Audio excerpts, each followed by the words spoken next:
In this third module, entitled Communication Strategies, we're going to focus on three main take-home messages. We'll consider moving to a more feelings-based approach to conversation. We'll discuss how knowing a person's history, their likes, their dislikes, can help build better relationships and connections. And we'll look at tips to enhancing your listening skills and some communication do's and don'ts. In Module 2, we considered how a person with dementia may come to rely on their emotional memories as their factual memories become harder to locate.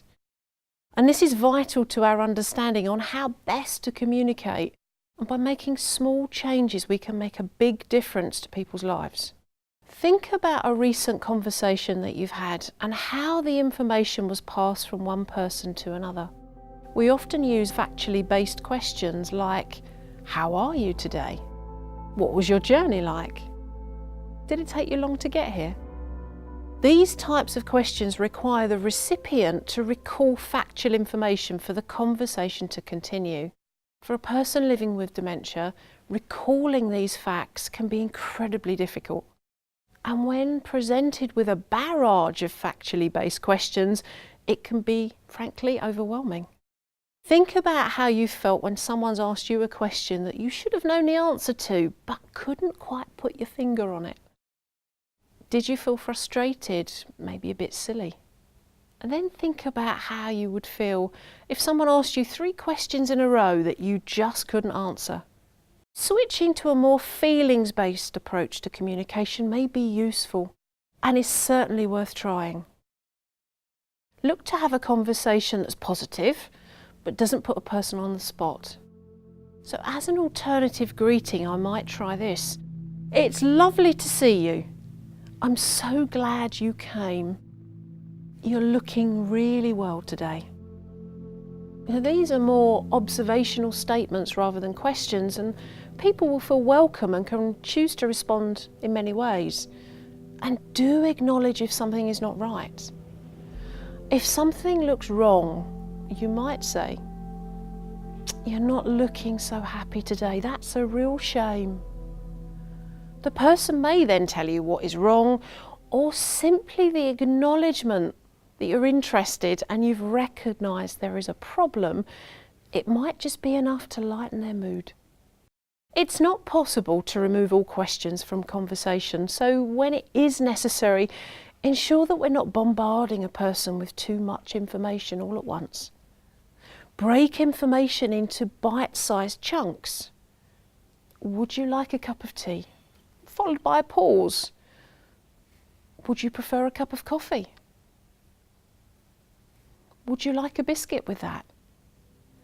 Make sure the person understands before moving on to the next question.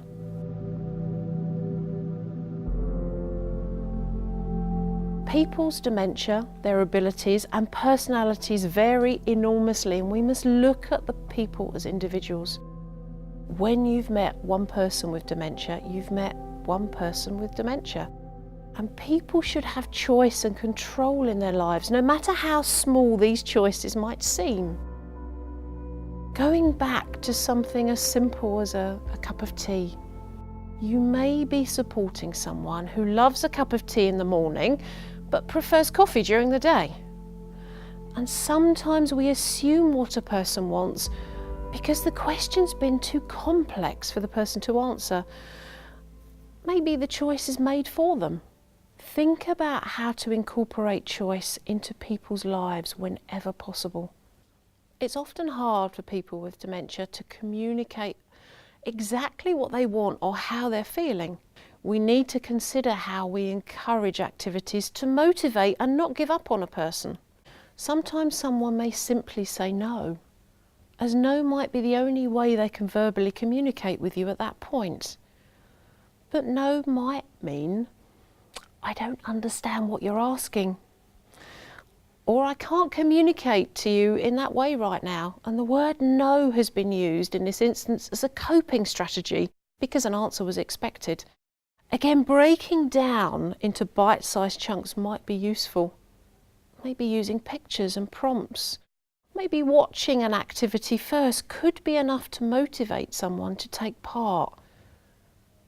To engage with people on a deeper level, it's really important we know something about them. What do they like? What are their interests? What's important to them? I supported a gentleman living with dementia who was living alone after the death of his wife, and his family thought it would be a really good idea to have more social interaction, and they signed him up to an activity group. He was a very reluctant attendee until we found out about his footballing past, playing professionally and later as a manager of a club. We'd found a golden nugget, a piece of information that brought him into the conversation within a group. People wanted to know more about his past. He felt valued by his peers. We all have interests and stories to share, but people may need you to help them share their story with others.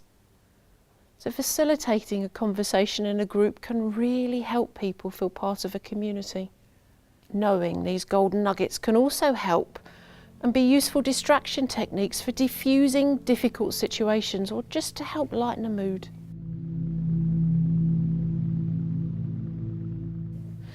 Never assume that a person does not understand what's being said.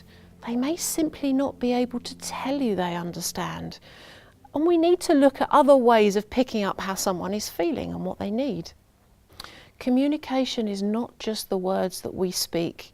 It's also our tone of voice, our facial expressions, our posture, and the gestures we use. Does this person look cross, sad, in pain? Is the body language closed, relaxed, maybe apprehensive? Does somebody's words and tone match their body language? Identifying non-verbal communication is important to provide the right type of support and ensure people's needs are met. As supporters, being aware of our own body language is just as important. As we've discussed previously, people with dementia can be relying far more on their emotional part of their brain and therefore may be far more sensitive to reading our body language. You might be saying all the right words in conversation, but if your body is closed or your tone is flat, it may give the impression you're really not interested. And if you're not interested, then that's likely to rub off on others. Physical contact could help with communication. A reassuring pat on the arm or the hand may be a useful way of connecting, but you need to ensure there aren't clues to indicate this is unwanted. The final section in this module is looking at how to enhance your communication with some very simple do's and don'ts. Please give them a try.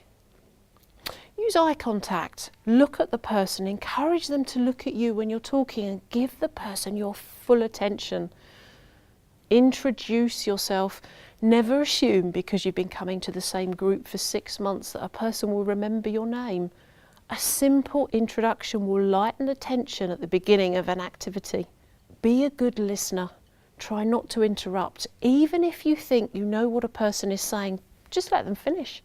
And repeat what you've heard back if you're not sure it's accurate. Never assume they can't understand. Just because they may not have the verbal ability to tell you they understand does not mean they don't. And don't patronise or ridicule. Humour can really help to lighten the mood, but the right type of humour. And don't keep correcting people just because a person's reality doesn't coincide with our own, doesn't mean it's any less relevant or important to them. Be patient. You may have to listen to the same story over and over again.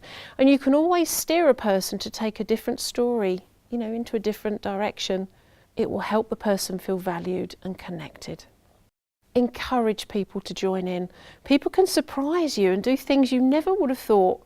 And watching an activity itself might encourage a person to take part, but they may be just happy just watching, and that can be enough.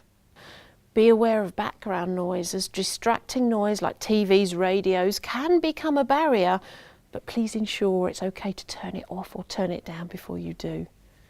Treat people truthfully and honestly, and last but not least, a smile goes a really long way. The next module, Living Better with Dementia, is the last module in the course and will focus on how people with dementia want to be seen and treated. We'll see how we can live better with dementia. please complete the short multiple choice questions to access Module 4 and get access to the additional short film.